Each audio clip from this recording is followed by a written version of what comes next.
me share the screen.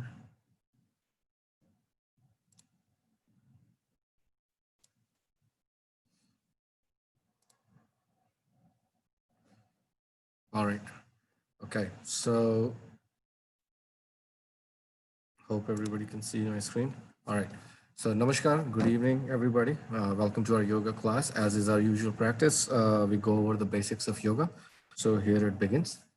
So yoga is different from Western medicine, and it is different in the sense that Western medicine treats the symptoms of a particular condition, whereas yoga, while it is reducing the symptoms, is actually working towards the root cause of illnesses in the body. And yoga primarily works by stress reduction in the body. It can be done with physical exercises, breathing exercises, mantras, and other meditative practices. One very important thing to note about yoga is and other yogic practices is that the mind does not wander. So keep the awareness within you, focus your mind on your breath, and visualize the part of the body that's being exercised. That'll bring maximum benefit through yoga. Yoga is designed to increase the energy of communication in body systems. It stimulates better immune system and body's repair mechanism. It makes you feel better and minor issues get resolved. But the same set of palliative yoga exercises can also have a therapeutic effect. In fact, Dr. Rajan has innovated on this very unique yoga therapy method called measured yoga therapy, where we measure how the nadis on our fingertips are performing, and that gives us a window into how different organs or organ systems in the body are performing, where does the root of cause of the illness lie, and on the basis of that, Dr. Rajan can recommend some very specific targeted exercises that will benefit your particular condition. So if any of you have any particular condition that you want to talk about, today's forum is not the right forum because it is a public forum, but I'll put my email address in the chat box, and please send me an email and I'll schedule a personal consultation for you with Dr. Rajan. A few points to note about today's yoga class. First and foremost, please follow instructions to avoid adverse reactions. And one of the very important instruction there is to keep your spine straight. And if you don't have the upper body strength, or if you're feeling tired, then take support of the chair, back of the chair, or the wall behind you. But keep your spine straight. And the other very important thing is to do your practice gently without strain. In fact, if it is too much strain on the body, then it's not yoga by definition. So, do it within your individual capacity. It is not a competition. And there is a limit in duration or count of specific exercises. Dr. Rajan would say that, please follow it. When there's doubt, avoid the practice or seek clarification. But remember that the liability is entirely yours. Do not multitask or merge two exercises. The slower you do, the better it is for you. The other very important thing is regular discipline practice. So if you miss a day, use the video recording from our yoga channel, Life in Yoga Rajan on YouTube, where we upload our videos. In fact, our sessions are broadcast live there and it is automatically saved there. Remember that yoga is not just physical exercise.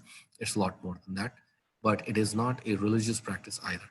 So people from all religions are welcome, and it does not interfere with any religious practices. Yoga brings good health of the mind and the body. It brings inner awareness and a sense of cosmic connection. And with that, I'll welcome you to our yoga family, and I'll let Dr. Rajan start today's session. As usual, we'll begin with 3 ohms. Let's take a deep breath in.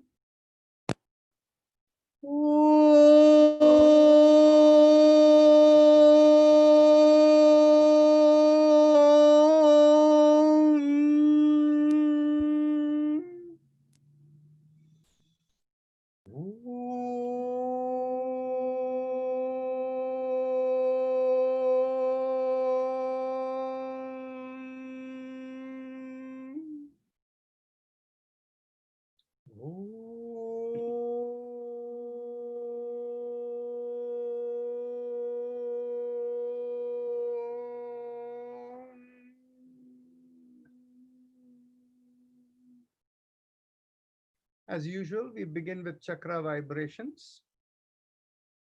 So we begin at the perineum, where we do the mantra Lam, and we have the little finger pressed against the thumb. For those of you who don't know where perineum is, this is the spot between the anus and the genital area where when you sit, the seat does not touch. So when we do this like squeezing the butt slightly as we do the sound Lam. Take a deep breath in. Lam.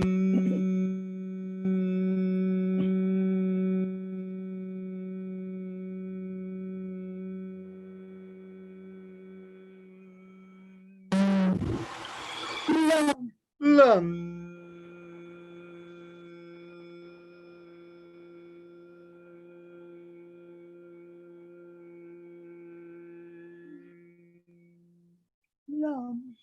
Lam.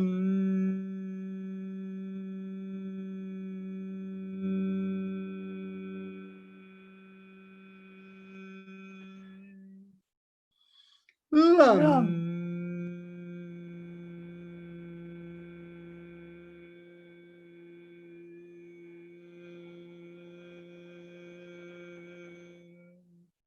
Release the mudra and continue. Lam.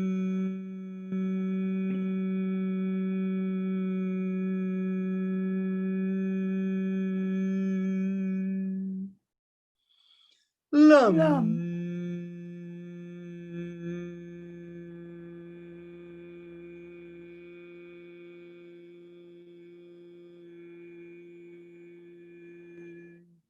Last time. Lam.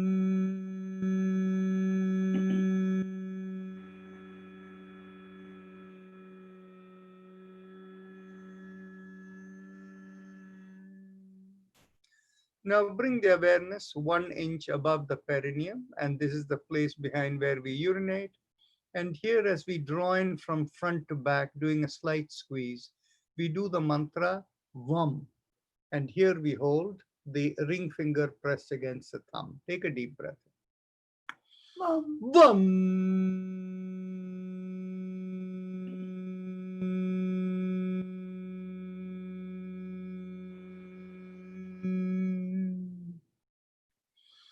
Vam.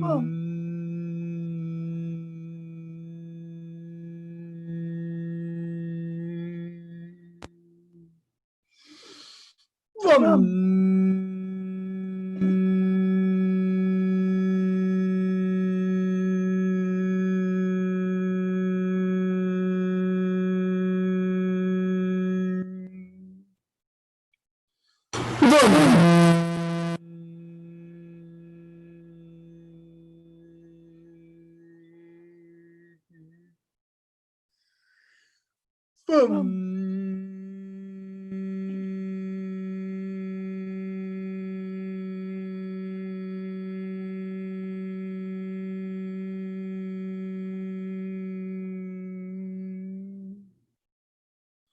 Vam.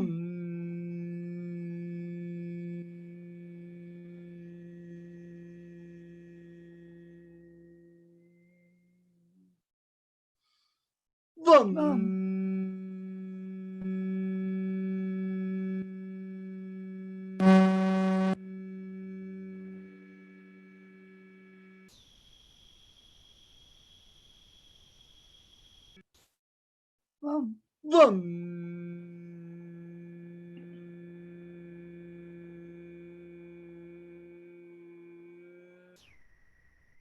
Release the mudra and continue. Vam.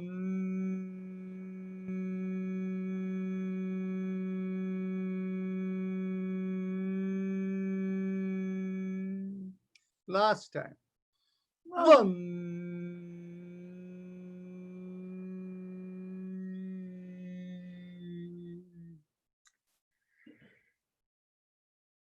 Now bring the awareness behind the navel, and here we do the sound Ram. And as you draw in the navel, and we use the middle finger touching at the thumb or pressing against the thumb as the mudra. So take a deep breath in. Ram.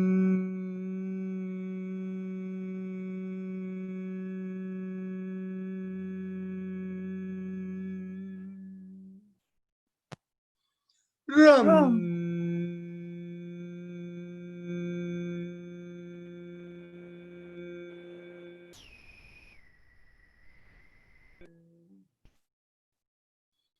Ram.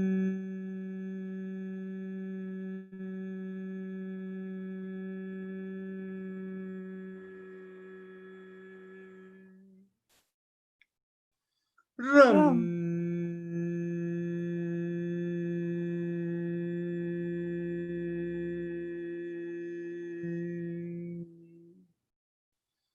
Ram.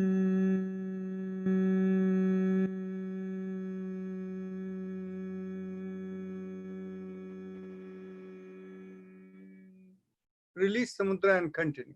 Ram. Ram.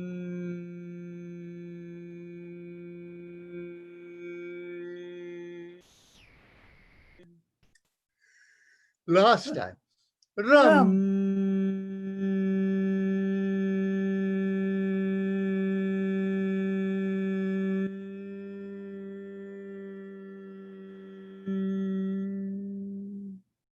Now bring the awareness in between the breasts in the middle of the body, and here we do the sound yum, and here we keep the index finger pressed against the thumb. Take a deep breath in. Yum. Yum.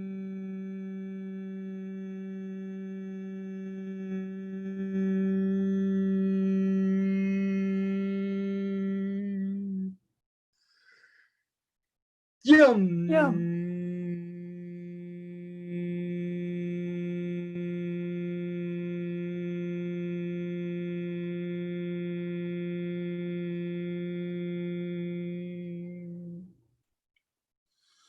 Yum. Yum.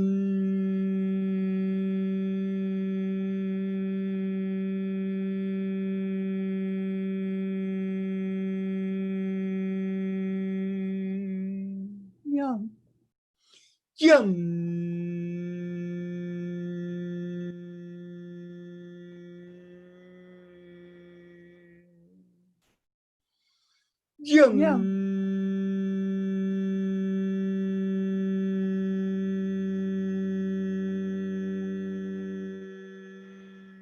Release the mudra and continue.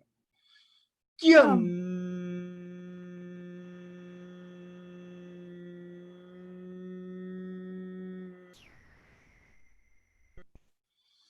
Yum.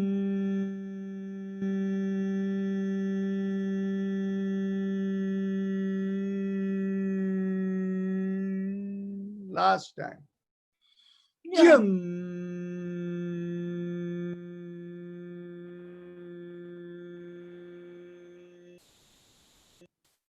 At the throat, we do the sound hum. And here we do the mudra, the thumbs up mudra with a loose fist. Take a deep breath in. Hum. Hum.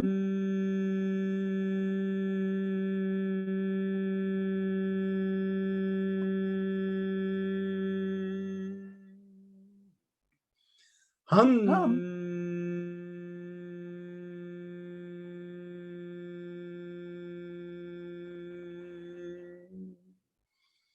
Hum.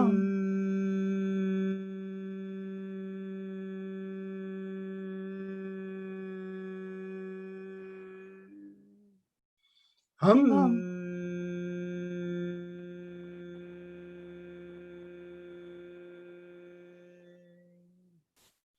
Hum.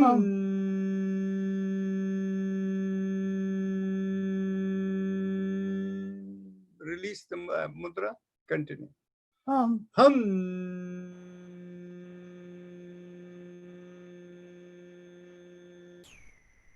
Last time. Hum.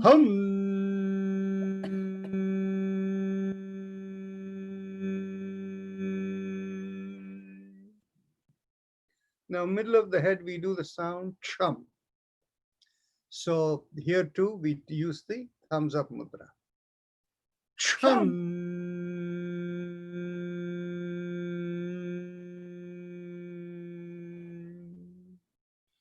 Chum.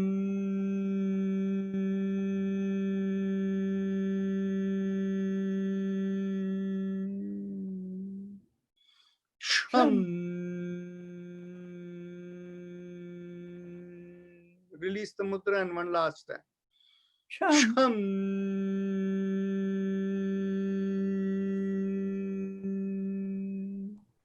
Top of the head, Om, thumbs up mudra. Om.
Release Mudra and continue.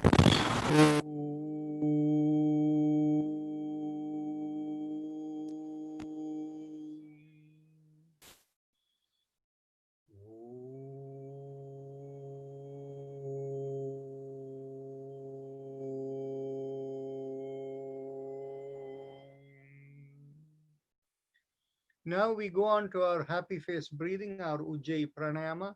We'll only do it for a minute or two, and we will catch up with more of it when we do with our hand position later on. So just for those who may be new, I'll give the full instructions. Others can begin. Close your eyes and keep your focus on your throat. Don't move your focus from the throat at any point in time. Now make a big smile with the cheeks coming out slightly and feel a little stretch in the throat. Keeping the focus on the stretch in the throat. As you inhale and exhale slowly, feel like the air is rubbing along the throat. When you inhale, it may feel like there is a little bit of a suction, like sucking feeling over there. That's okay. So continue doing.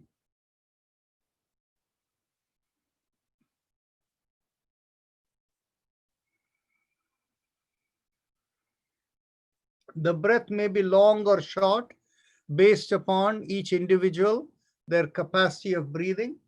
I can show you how long or short it is for me, but yours may be different.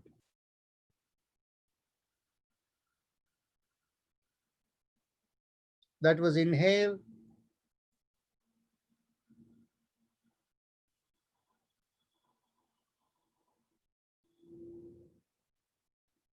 That was exhale.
Now let's go on to the respiratory mantra. Visualize like from the middle of the sternum inside the body, you have line going up through the top of the head and out of the head. And along that line, visualize the mantra Haim Im Am. 3 syllables, Haim, Im, and Am. So feel like Haim Im Am, Haim Im Am, Haim Im Am. Feel the flow. And there is no correlation with the breath. The mantra is independent. Don't even focus on the breath. Continue.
Now we can go on to our spinal alignment exercise, starting with the neck.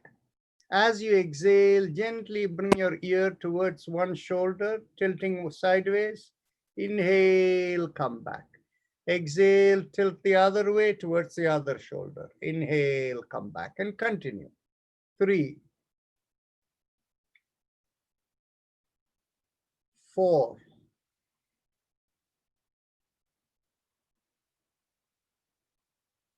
5,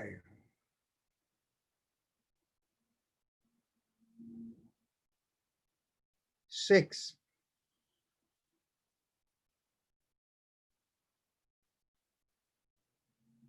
7,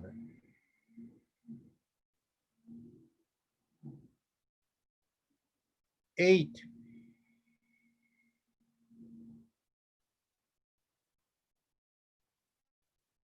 9,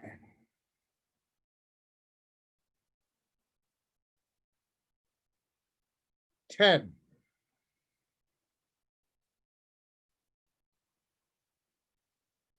11,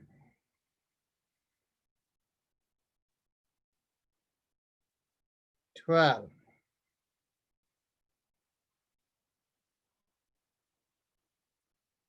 13,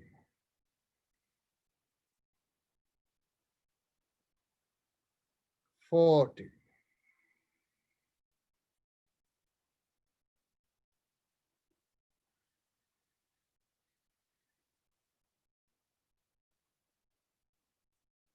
15.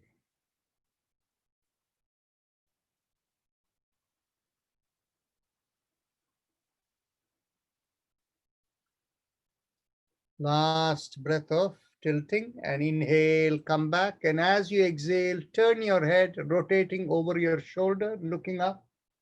And inhale, come back, and exhale, look over the other shoulder. Inhale, come back, and continue. 3,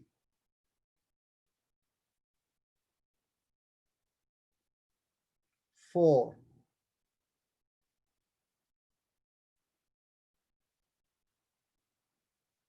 5,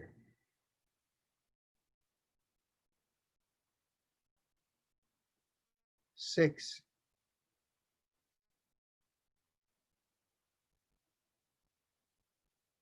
7,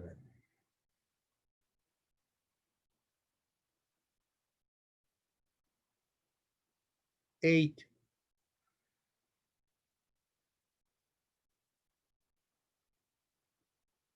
9,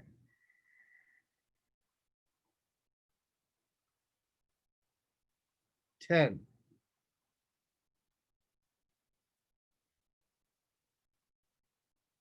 11,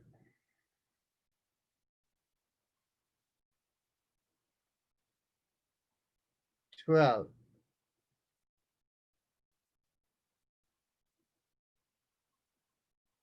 30,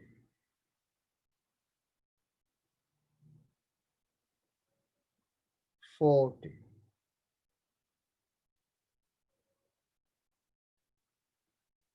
50,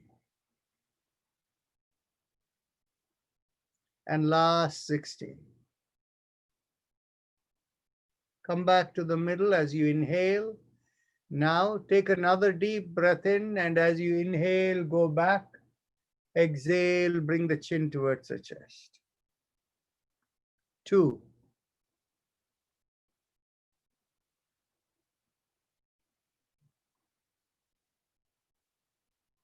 3,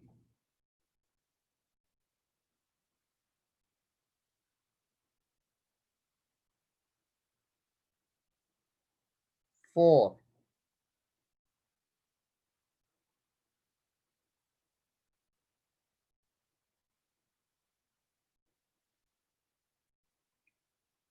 5,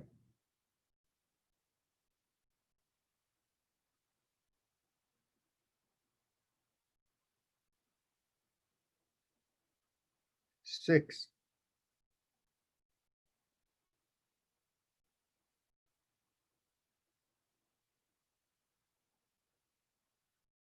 7,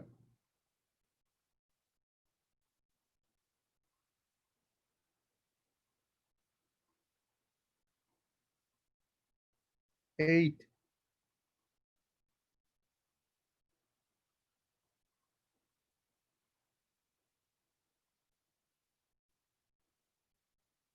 9,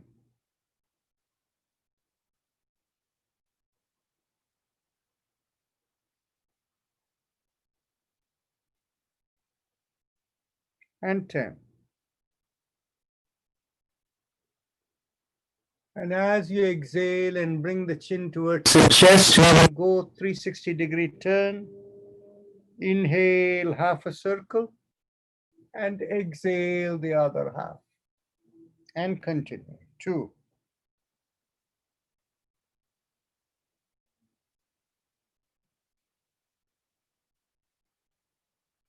3,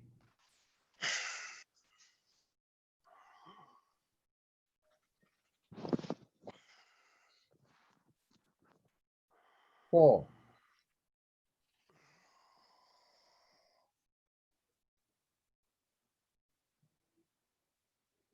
5,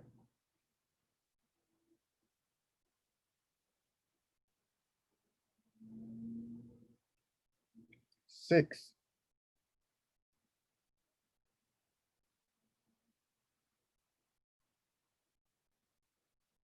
7,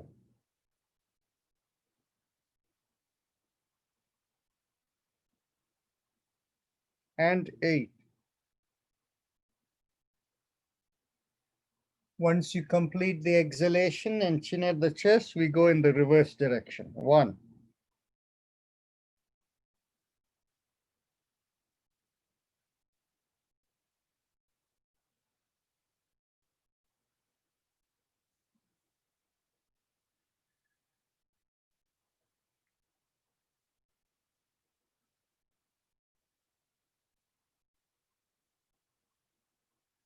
3,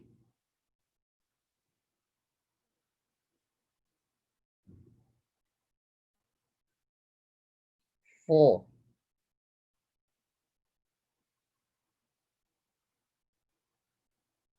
5,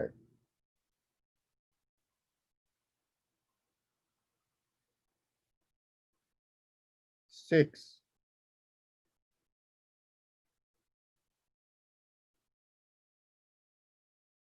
7,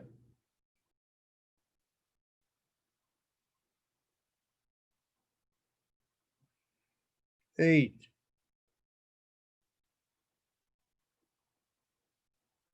Okay, now we go on to the alternate shoulder exercise. Inhale, lift up one shoulder, exhale, rotate it back and bring it down. Inhale, lift up this other shoulder, exhale, rotate it back and bring it down. Continue. 3, 4, 5, 6, 7, 8, 9, 10, 11,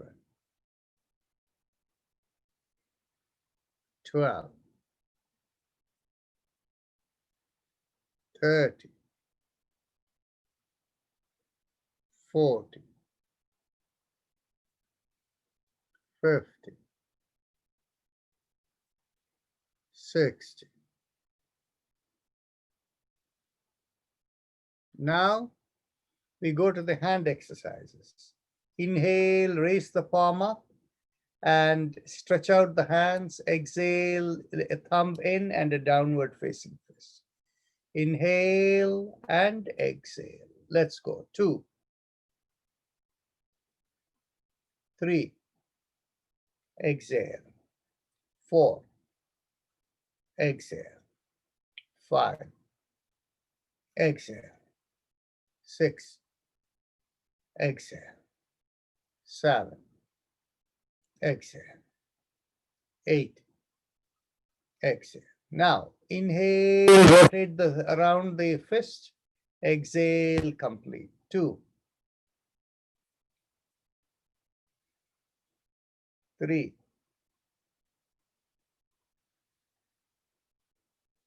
4, 5,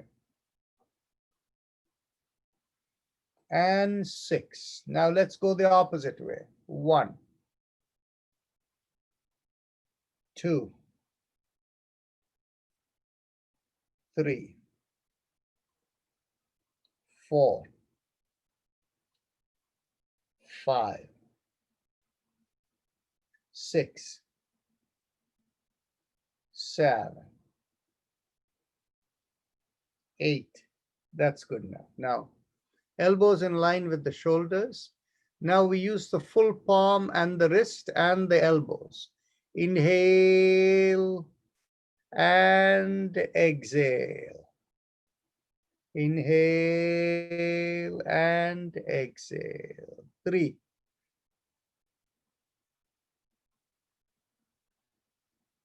4, 5, 6, 7. Now let's go opposite direction. 1, 2, 3, 4, 5, 6, and last 7. Now interlock the hands and bring it behind the head. And as you exhale, turn to one side, inhale, come back. Exhale, turn the other way, and inhale, come back. And continue. 3, 4, 5, 6, 7, 8, 9, 10, 11, 12, 13, and 14. That's good. Now, let's get hold of the elbows above the head. And as you exhale, pull on one elbow and inhale, come back. Exhale, pull on the other elbow and inhale, come back. Remember, elbow is where you're pulling. It may have the impact of tilting your body a little bit, but remember, we are moving the shoulder blade. That is where the focus is. Let's go. 3, 4, 5, 6, 7, 8, 9,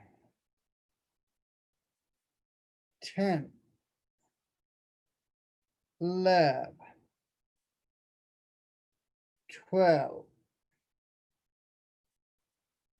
30, and 40. Okay, 50 and 60. That's good. Now let's bring the hands behind the back and get hold of the opposite shoulders. And here we are going to twist to the two sides. Exhale, turn, inhale, come back. Exhale, turn the other way, inhale, come back. Continue. 3, 4, 5, 6, 7, 8, 9, 10, 11, 12, 13, 14, 15, 16. Okay, that's good. Now we get hold of the hips behind and keep the thumbs outside, but all the other fingers are on the two sides of the spine near the hips. And as we inhale now, we are going to push back. Unlike all others, in this one, the motion is with inhaling. Inhale, push on one hand and go back. Exhale, come forward. Inhale the other hand and go back, and exhale, come forward. Continue. 3, 4, 5, 6, 7, 8, 9, 10, 11, and 12. That's good enough. Now we'll bring the hands right on the floor or on the seat in front of you. Separate out the feet and keep the palms firmly on the seat or on the floor in front of you. If you're sitting on the floor, you may want to spread out your feet and put your hand onto the floor. Now, use a moderate level of pressure on the hands. Moderate means not so much that the hand is paining, but just enough so that you find you can feel the sensitivity of the hand. Now, we are going to do the happy face breathing. So in this position, we are doing the Ujjayi pranayama. So go ahead, the happy face breathing.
Okay. Now let's go on to the next exercise. And here we are going to cross one hand over the opposite knee, take the other hand behind, and we are going to turn and look on the other side. Inhale, come back, and exhale, turn the other way. Inhale, come back, and continue. Exhale, turn.